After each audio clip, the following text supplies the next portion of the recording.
Hello, folks, listeners, viewers. This is Apple Treats, and our topic for today is server-side Swift. So we welcomed Tim to our podcast. We asked him to join, and he gladly agreed. Hello, Tim. Hi. Thank you for having me. It's great to be here. Hi, everybody. Hi, Tim. Thanks for joining us.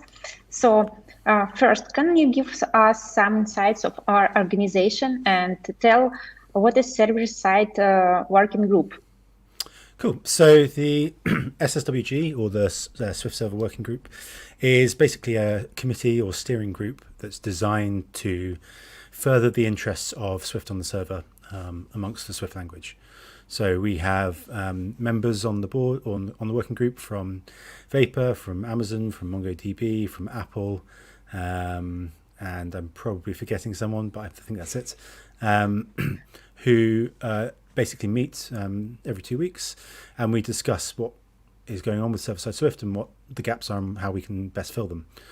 So that might be direct community effort into things like tooling. It might be that we submit proposals to the Swift team to improve Swift on the server, like improving Linux support, or it could be that we want a new feature in Swift Package Manager. So we'll write a proposal and submit that, or prod the right people. And if necessary, kind of adding bits of work as and when we need them. So things that have come out of the SSWG include the Async HTTP client, which is a network client designed for making requests purely for server-side Swift, and kind of anything around that. So if it's something to improve the interests of Swift on the server, the SSWG will try and push it. Mm-hmm. So, you mentioned you have guys from Apple in this group, and is it their personal initiative or like official guys from Apple? I don't want to speak on behalf of them, but I think it's officially they are from Apple, so they represent the interests of Apple and Apple using Swift on the server. We also have Tom from the Swift core team, who's there representing the Swift core team in case we need to talk to someone about language stuff or try and improve the language. So yeah, there are a number of companies there working to improve the interests of Swift on the server. Okay. You mentioned Vapor, so we know you're on the Vapor core team. Mm-hmm. So what's the purpose of Vapor? What problem does it solve? So Vapor is a web framework, essentially written in Swift. So it's similar to Laravel or Ruby on Rails or kind of Django and Python, and it provides a nice API for end users to write server applications in Swift. So you don't need Vapor. You could write directly on top of Swift Neo, but then you'd find that you need to implement a lot of kind of relatively low-level stuff yourself. So Vapor provides a fairly opinionated way on how to build server apps. So if you want to build an API, you can use Vapor. If you want to build a web app that generates HTML, you can use Vapor. Or you can even use it to build command line apps and scripts, which is something I do a fair bit as well. And so it's a mature project, right? So it's like version 4? Yeah, so Vapor 4 came out just over a year ago now, so I think about 14 months ago or so.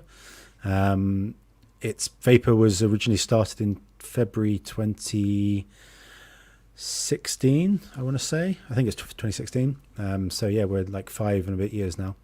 And yeah, we're kind of reaching a better, stabler, kind of mature standard now. And certainly in the early days when things were moving quick, things changed quite a lot. And they had to, as we kind of learnt the language, learnt the boundaries of Swift, and adopted things like Swift Neo and all the Swift server packages. But these days, yeah, things are a little more stable and production ready, in quotes, without kind of wanting to say that too much. We will cover that a little bit later. So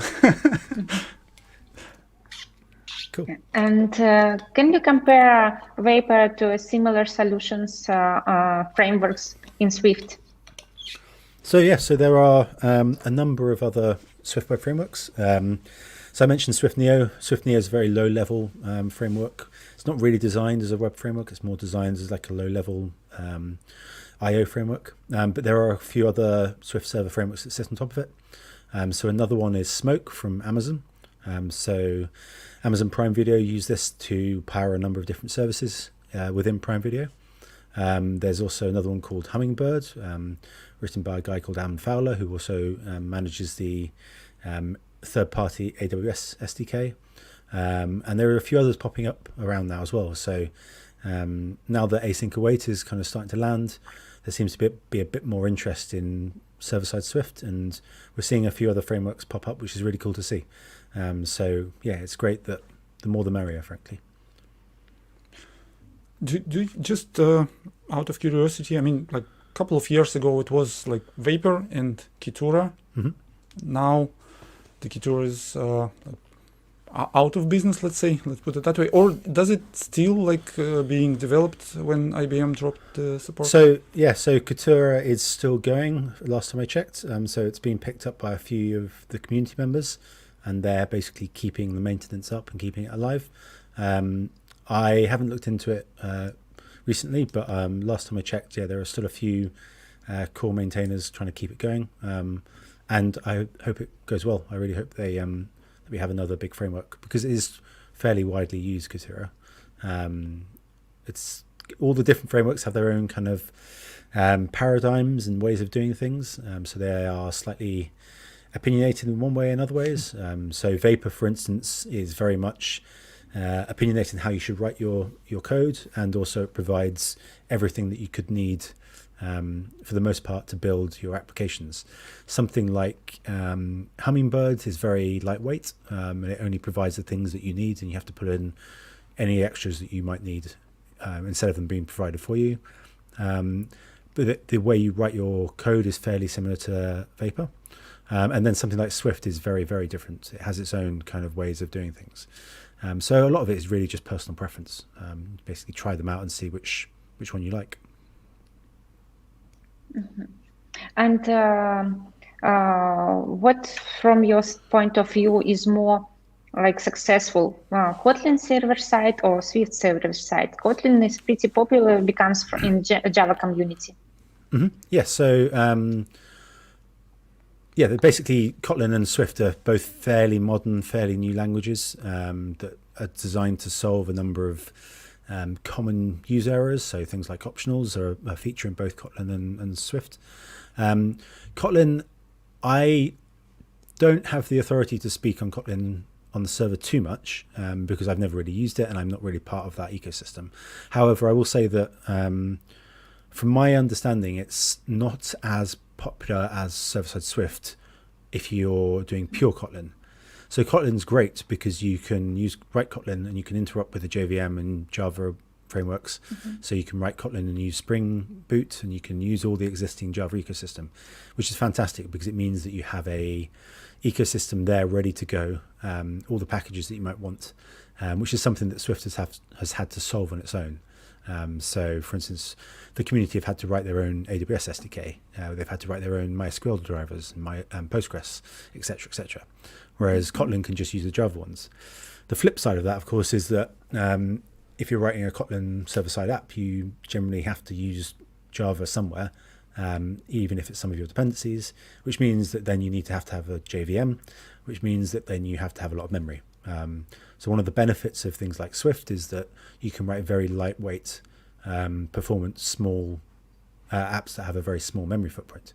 So that means that you don't need that much memory, or you can put more containers on the same host, for instance. Whereas if you have to use the JVM, then you're going to need hundreds or gigabytes of memory for your individual apps. Whereas Swift can be run in kind of tens of megabytes. So that's your trade-off with using Kotlin on the server side. Mm-hmm. Mm-hmm. And what is the state of this coverage for different database connectors? And so when I, for example, just want to do some basic web application, I don't know, little storage, mm-hmm. Little supermarket, I don't know, what is my choice? Do I have some choice here? Yes, so Vapor itself provides database drivers for SQLite, Postgres, MySQL. There's a community driver for MongoDB. There's also a driver for DynamoDB from AWS. There's also Redis community driver as well. So I'd say that most kind of bases are covered, certainly for newer applications. So if you're writing an application from scratch, you're generally going to pick something like Postgres or MongoDB or DynamoDB, and maybe use Redis as a backing cache or something like that. If you have a legacy application that connects to something like Oracle, you might have to either wrap a C driver yourself or write something yourself. So the ecosystem in server-side Swift is much improved compared to a few years ago. I'd say that for 99% of people, you will have to write very little kind of database drivers or SDKs for talking to Twilio or SendGrid or AWS or Google Cloud. They're all there and they all exist. But the 1% might find that they have to write something or interact with an API manually. But yeah, it's growing and continues growing day by day. So that brings my next question here. If I to try Vapor somewhere, what would be my go-to choice to try it? I mean, what's the environment? AWS or I don't know, maybe Azure or. So for just trying it locally, you can run and build it on a Mac, and then you can use Xcode and you can develop there. For deployment options, you can use Heroku. Heroku is really good for kind of trying things out, getting started really quickly. You don't have to worry about provisioning servers or setting up DNS or anything like that. It will do everything for you with a single kind of line of commands that you run. And there's a Vapor community build pack that will build a Swift app for you and basically build your Vapor app. So you can just use that. If you want something that's a bit more controllable and customizable, you can run it anywhere. So Vapor can run on Linux, which means it can run in Docker. So if you can run Docker, which pretty much anywhere you can these days. So if it's AWS or if that's Google Cloud or if that's Azure or DigitalOcean, you can run it pretty much wherever you want. And even if you don't have access to Docker hosting environments, as long as you can run a Ubuntu server, you'll be fine. So these days, the options are pretty limitless, frankly. I run a lot of stuff on ECS, which is Amazon's container orchestration service. Kind of lots and lots of apps on there. But then there's people who use Heroku because it's really good to get going. You can pick and choose what you want. Okay. One of the question would be, if we are to develop for Vapor, then we can run locally or Heroku but what tools to choose if we are to develop? So probably Xcode won't work, or will it? So my development environments. So I do server-side Swift all day, every day. I haven't touched iOS professionally in about 3 years now. So I write server-side Swift day in, day out. My workflow generally is I write my stuff in Xcode. So I build my apps on Xcode on macOS. I test them locally using either XCTest in Xcode or run them locally and then hit them with a REST client or the web browser. And then when I'm happy with kind of them running locally, I'll push them to Git, and then CI runs them on Linux, and then they get deployed automatically. And in the last year and a half, I don't think I've ever had a problem with code that runs on macOS that doesn't run on Linux. Now, there are a few caveats around that, in that I have a bit more experience, in that I know things that I need to check and things that won't work automatically. So I know that I can't use UIKit or I can't use Core Image, for instance. But yeah, so as long as you kind of stick to foundation, for the most part, you won't really have a problem.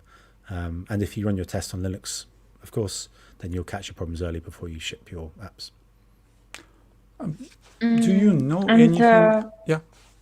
Yeah, go ahead, No, Irina. I just wanted to ask to how you debug. Do some options to debug?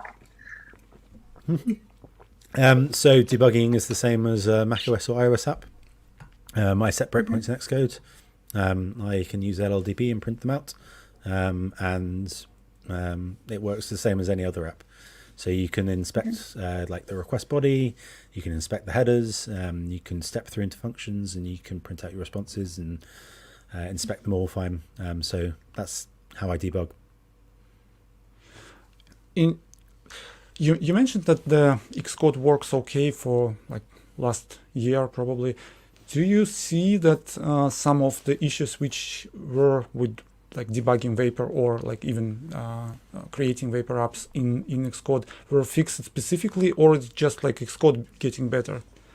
I think it's predominantly Xcode getting better. I think so. Vapor has always been a framework that tends to push Swift to its limits.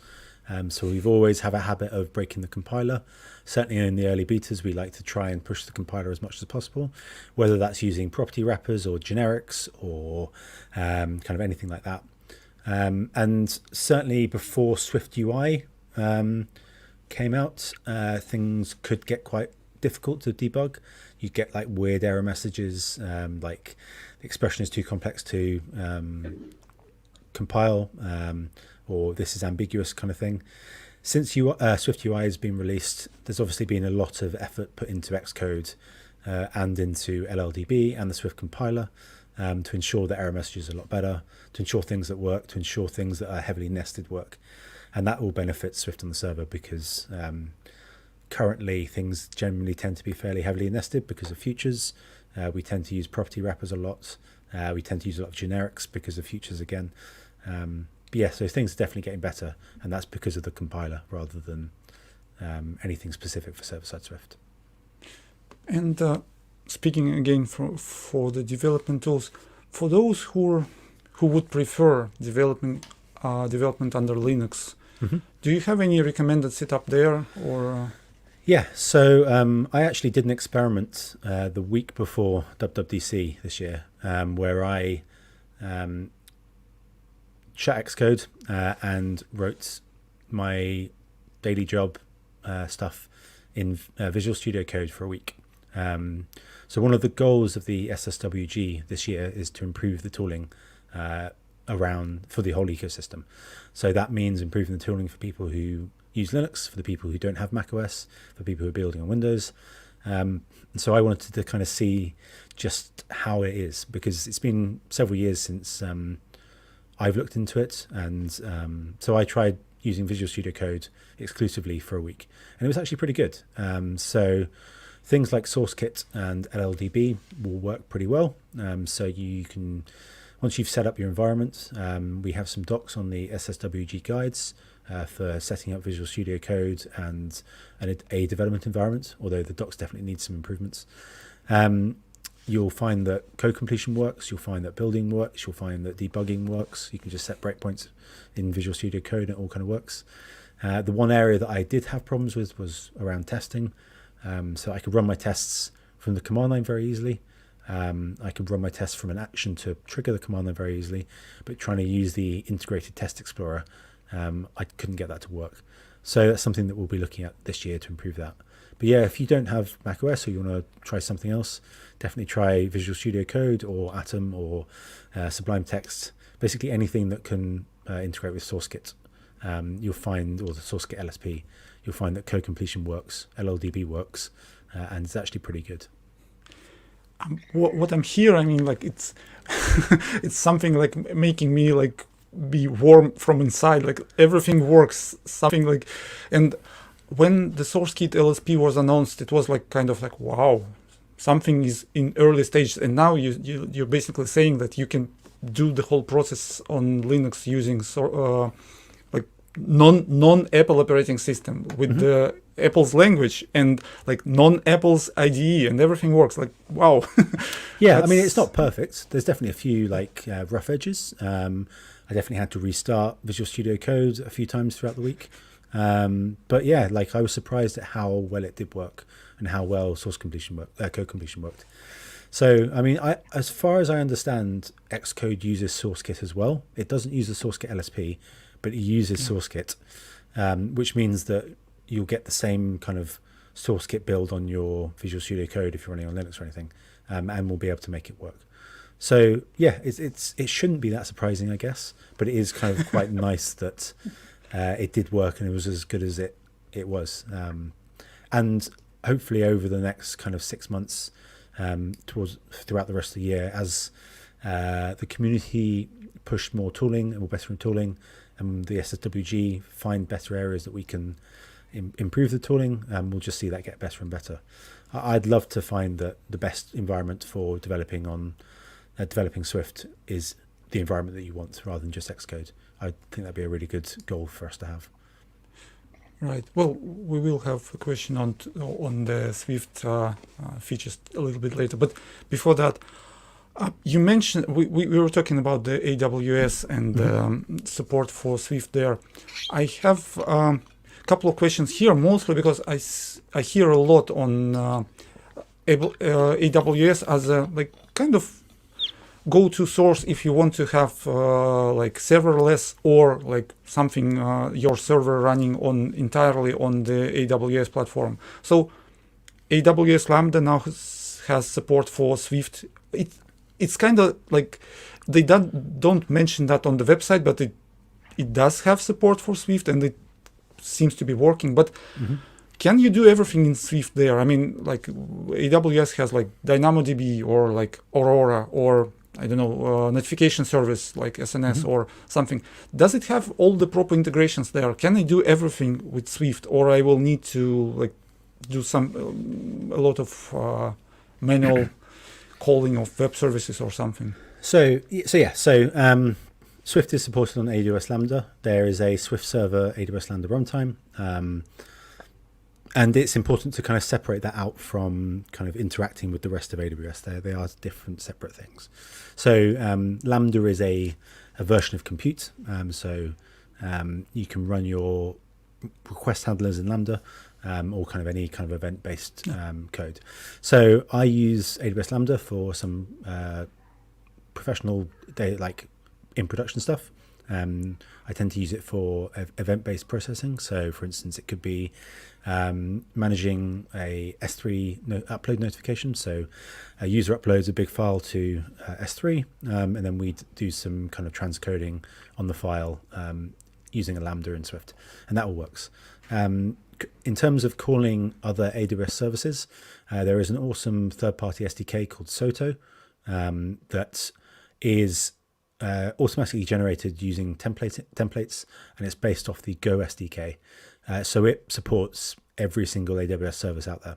So one of my main projects, we have about 15 microservices all written in Swift, a few AWS Lambdas, and the AWS services that we talk to from Swift include S3, SNS, SES,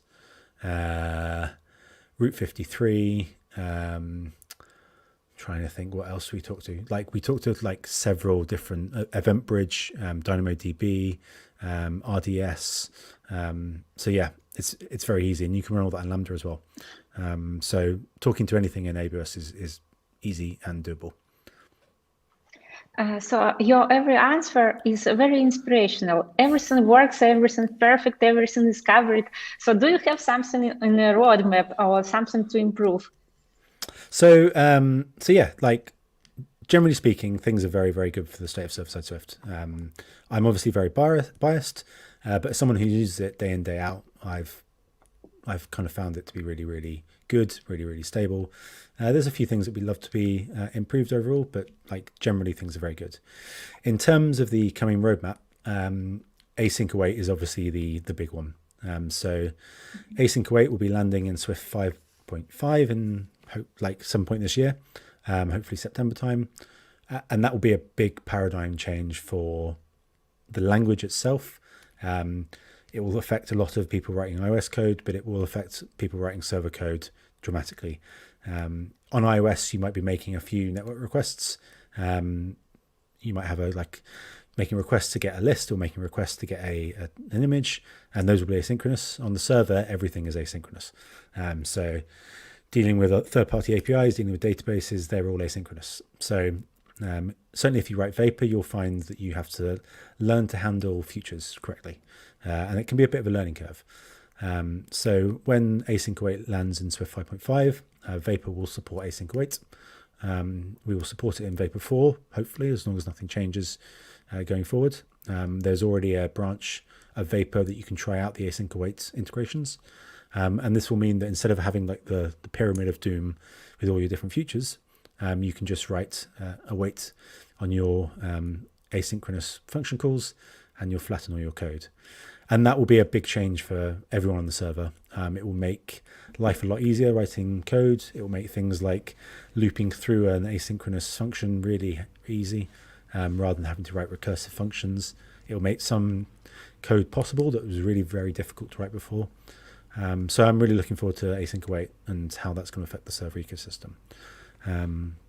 We don't know I think we'll be talking about Vapor 5 in a bit, but yeah, so the plan is that Vapor 4 will support async await, and you should just be able to gradually migrate your code over, and it should be lovely. You basically answered one of our questions in advance, but still, if you look into Swift and there are plans for the Swift 6, or like you also look into other languages, what kind of language feature you would like to see which might benefit server-side Swift or specifically Vapor the most? So aside from async await, there are a few other concurrency pieces that have been spoken about that would be great to see. One was distributed actors. So instead of having an actor that works in a single application, you can have an actor that works across applications. That could be really cool for writing like distributed Swift applications where you have like say 10 different microservices and trying to manage like data concurrency that way. Things like existential generics would be really cool to see. That would be we definitely hit some issues with in Vapor with generics because we can't handle existentials. So being able to have say multiple typed parameters of the same type, or unlimited multiple type parameters, that would be really powerful and make your code a lot nicer. So that'd be one thing I really like to see.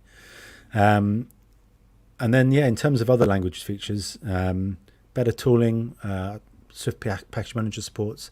So things like the extensible build tools proposal that I think has just been accepted. That will be really cool because it will allow you to integrate Swift Package Manager with, say, things like front-end build commands like gulp and sass, and also being able to wrap scripts in the package manager so you can do things like spinning up integration test servers or integration databases before you run Swift test. Things like that would be really cool. Okay. Now we need to go back to like your mention of the production readiness of Vapor. So we kind of investigated and we saw that in 2019 you mentioned that Vapor is ready for the production, and you also provided the examples. So, like during these years, what happened with the Vapor and the new? Maybe you can name something which uses Vapor in the production, something like which we might be interested to see. So naming production apps is always fun because trying to get companies to come forward and say they're using it is quite difficult. So in terms of Swift on the server, I'll take a step back first and talk about server-side Swift in general. So I mentioned that Amazon have their own Swift framework. They use it for Prime Video. So if you've watched something on Prime Video, then you've used server-side Swift, which is pretty cool. Apple have come out and said that if you use iCloud, then you're running through server-side Swift, which is pretty awesome. I'd love to get more details on that, but we shall see. And then in terms of Vapor, there are like several companies out there using it. So the Swift Package Index, which is an awesome kind of community website for discovering Swift packages, where you can go onto the website, type in image processing or Alamofire or something. It will find all the packages, Swift packages that work. That's written in Vapor. All the kind of it's open source as well, so you can go and browse the code. All the kind of build jobs are kicked off with Vapor, I believe. So that's a very big project using Vapor. My main project at the moment is working for a startup in the US called MyWebAisle, and they sell effectively Shopify but for grocery stores. So it allows grocery stores to sign up. We ingest their inventory and they get given a website and iOS app built on the fly for them. So I was looking at the stats the other day, and we are up to about 15 microservices on the back end. It's about 150,000 lines of Swift code. We can process hundreds of thousands of transactions a day without really breaking a sweat. Almost all of our microservices are running on the smallest instance, Fargate instance that we can, because they use such little memory and processing power. If we had smaller instances, we would use them. So that's another example. There's a number of sponsors of Vapor that use it in production. Obviously, there's a company called Transio. They're a US education-based company. Nodes are a big agency based in Copenhagen in Europe. They have a number of large clients, which you can probably find out on the website, and a lot of their backend stuff is written in Vapor. Trying to think who else. Spotify recently came out with some of their iOS build tools, some of the stuff they use for managing iOS builds and doing testing, I believe. I can't quite remember the exact specifics, but they did a blog post about it 3 or 4 months ago. They're using Vapor. The BBC, because I used to work for them, some of their internal testing stuff is running Vapor because I made them use it. I'm trying to think of other companies. But yeah, I mean, there are quite a few big companies out there using it. John Lewis, who are a big retailer in the UK, some of their iOS stuff is using it. Some others will come to me. Every so often there's a discussion on Twitter about it, and some people will pop up and say that they're using it, which is really cool to see. That's But hopefully that kind of puts the production ready question to rest. Mm-hmm. So few very high-loaded applications. It sounds very again inspirational to move forward in other projects and to try it. And what can you recommend for developers who want to start to develop Vape or just server side on Swift? In terms how of to start better, how to find. So I would definitely recommend. My personal preference would be choose 2 or 3 of the Swift web frameworks and write a very simple Hello World app in them. All of them should have relatively good docs, and just find out which kind of style you like and which kind of community you like. The Vapor documentation is much better than it was before and is growing like week by week. We're getting lots of community contributions to the docs now, which is really cool to see. There's raywendelick.com has an entire server-side Swift pillar, which, full disclosure, I manage. But there are lots of free tutorials and posts on there, using everything from doing 2-factor authentication in Vapor with like Authy and Google Authenticator, to interacting with push notifications, to writing your first CRUD app that saves stuff to a database. There's plenty of kind of free posts on there to check out. That's a good thing. We also have a post on Smoke on there as well, Amazon's framework, and lots of Swift Neo posts. So yeah, I think those are like a good place to start to try and find out. I should probably try and plug my book as well, I guess. Sure. So there's the raywendelick.com server-side Swift with Vapor book, which was written by me and a couple of the other Vapor core team members, which is it's an enormous book now. It's 35 chapters, I think, and it covers everything from very simple Hello World and teaches you through taking that up to kind of building a app that consists of a number of microservices using Redis and MySQL and Postgres, etc. So there's plenty of stuff out there, and the kind of knowledge base is growing. Also, you should definitely check out the Swift server workgroup guides. So that's github.com/swift-server. There's a guides repo on there, and that's growing, getting better every day. And if you think that something is missing, just raise an issue, and we'll try and get something written about it. Do you have image already for book coverage? Do I have what? Sorry, for the book coverage? Image. I can find like an a image, picture. Yeah, I can find like the front cover or something. Actually, I'll just get it from the bookshelf. Oh,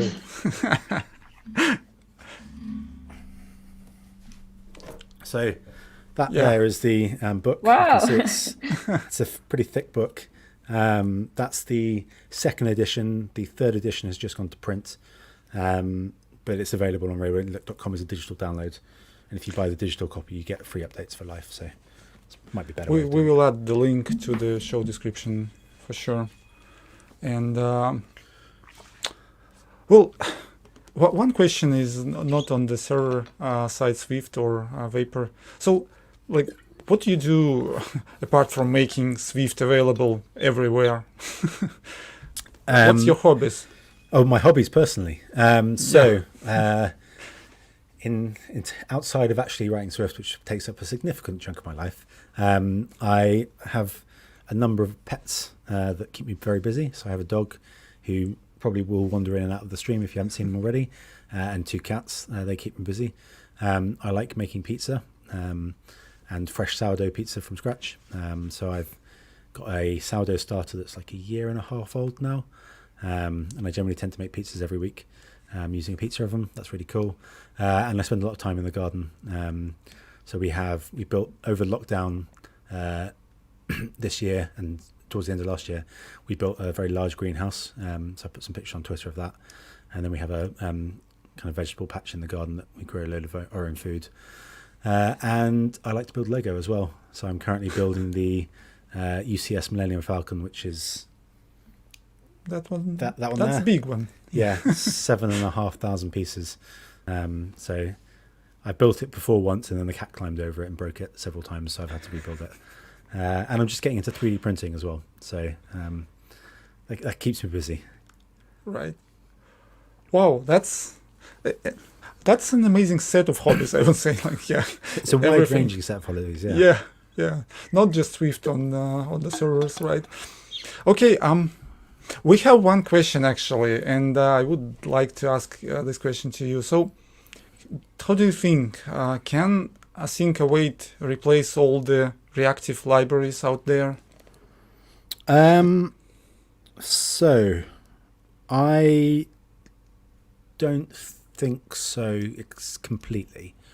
What I suspect is that async await will replace a significant portions of things like Combine and any of the other kind of reactive libraries out there. I can't remember what they're called, like React Swift and stuff like that, I think.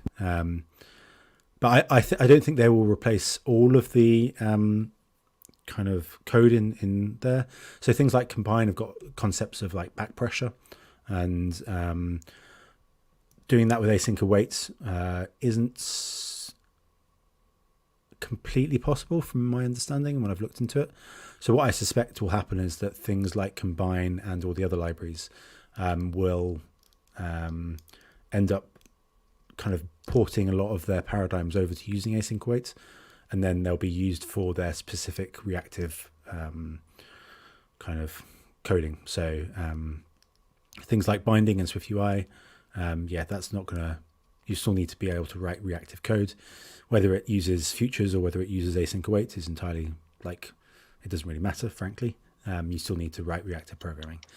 In terms of the server-side world, I think async await will fully replace the event loop feature from Swift Neo, and a lot of code will move over to that. But Swift Neo obviously is not going anywhere because Swift Neo does a lot more than just providing a futures library. So I suspect that the future-based stuff of Swift Neo will eventually disappear. It will take time. It'll be the next kind of major version of Swift Neo whenever that comes out, whether that's this year, next year, or the year after, who knows. And then Swift Neo will concentrate on being a really good performance, low-level I/O library. Okay, that's it from our questions and from the questions of our audience. And with that, we would like to thank you for coming. That was an interesting discussion and quite inspirational, I would say. So having those docs and like the book you mentioned, probably maybe it's time to start looking into server-side Swift, specifically knowing that like some of the server-side Swift examples include Prime Video and other big services like iCloud. That's probably a good thing to try something there. Again, knowing that Swift doesn't come with the JVM or like something big, and it should be faster and more resource friendly, I would say, for the server environment. Thank you, and I wish luck to Vapor, and we will see how it will adopt the Async await, and we will probably ask you to come again later on with maybe more questions on how Swift does on the servers, and we'll see maybe in next year there will be more big names there and some more interesting stuff to talk. I hope so, yeah. Thank you very much. Thank you, and Tim, for for providing such a concentrated information in a short time. Yeah, we were That's able right. to fit within our estimated duration. So it's yeah, so much information for the small amount of time. And yeah, for all our listeners and viewers, we will come back with our episode in 2 weeks. And as of now, listen, share, subscribe, tell your friends, or tell everybody else about our podcast. Thank you very much. Cool. Thanks for having me, everyone. Yep. Bye-bye. Bye.